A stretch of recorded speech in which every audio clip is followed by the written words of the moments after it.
Hi friends, देखंतु आमे खिचिंग पहुँचवा पूर्वर गोटे गाँ पाई थाउ। से गाँर ना होची केसना। केसना होची पत्थर मूर्ति पाई बहुत प्रख्यात व विख्यात। एठारे कला मुगुनी पत्थर देहरे बहुत कारुकार्य होता है।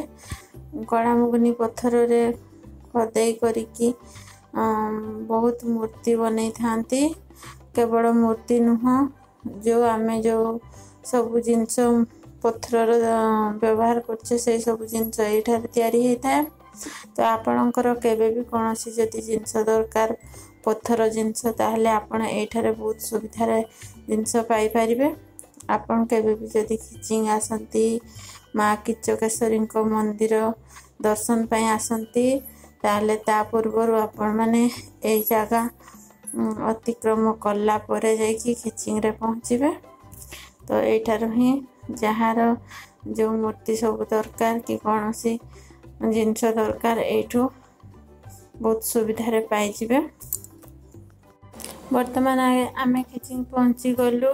एटा देखंतु माँ को मंदिर रो गेट। ए गेट रो काम सरीनी, गेट काम चलीची। भीतर को आमे एंट्री कलु। एटा होची माँकर पूजा दुकान बा भोग दुकान। एठारे गोटे ही भोग दुकान अच्छी। भोग दुकान को लगी गोटे टिकेट काउंटर अच्छी।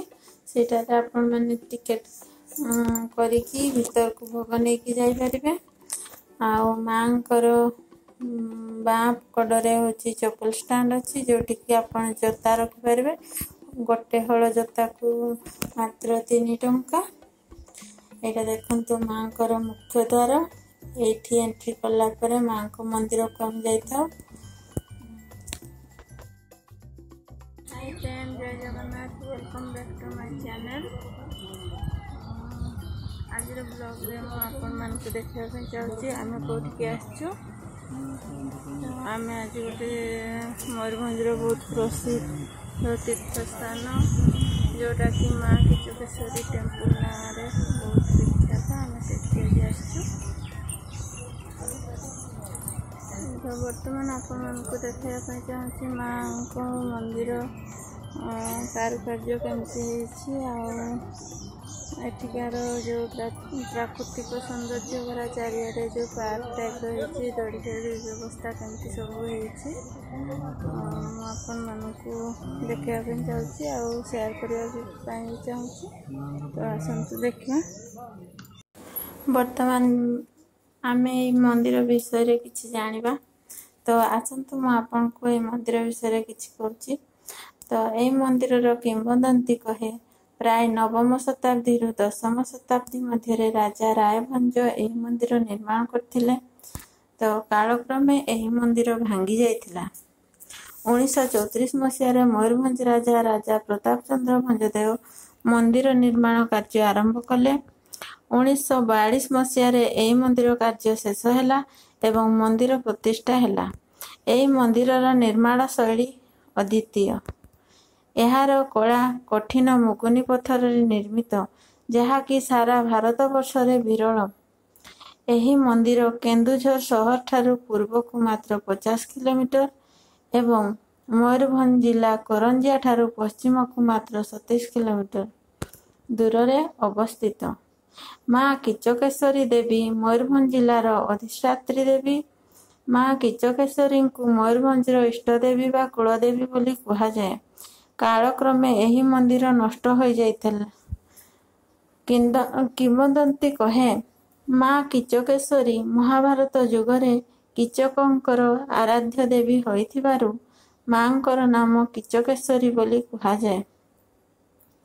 माँ किचकेश्वरी हेउछंती चामुंडा एवं दुर्गांक उग्र रूप। माँ को मुख्य पूजा होची दुर्गा पूजा।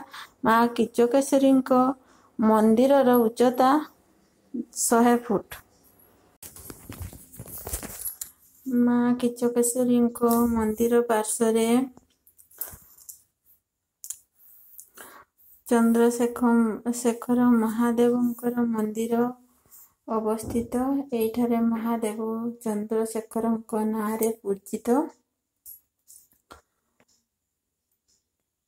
बर्तमान जीवा आमे संग्रहालय पाखकु 1922 मसीह तत्कालीन राजा पूर्णचंद्र भंजदेव एक संग्रहालयर प्रतिष्ठा करथिले जेउठारे कि विराटगढ़र बहु पुरातन ऐतिहासिक एवं चारुकलार सामग्री स्थान पाइछि। एहा ओडिशार द्वितीय पुरातन संग्रहालय।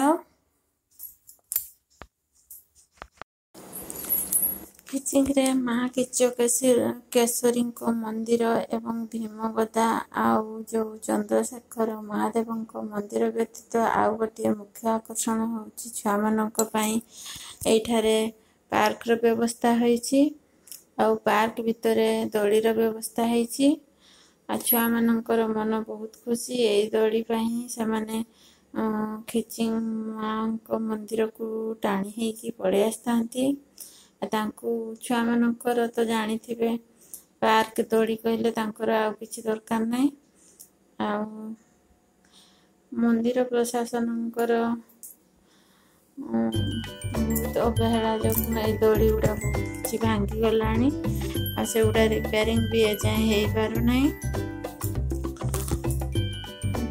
छुआ मैंने ये बहुत खुशी होती सब छुआ मैंने खुशी जो मैंने भी आसती प्राय बहुत लोग जानी पारती नहीं पछपटे पार्क व्यवस्था अच्छी जो मैंने जानी था आसिक दौड़ी खेलती आ जो मैंने जानी पारती नहीं मंदिर दर्शन पर घर को पड़े था।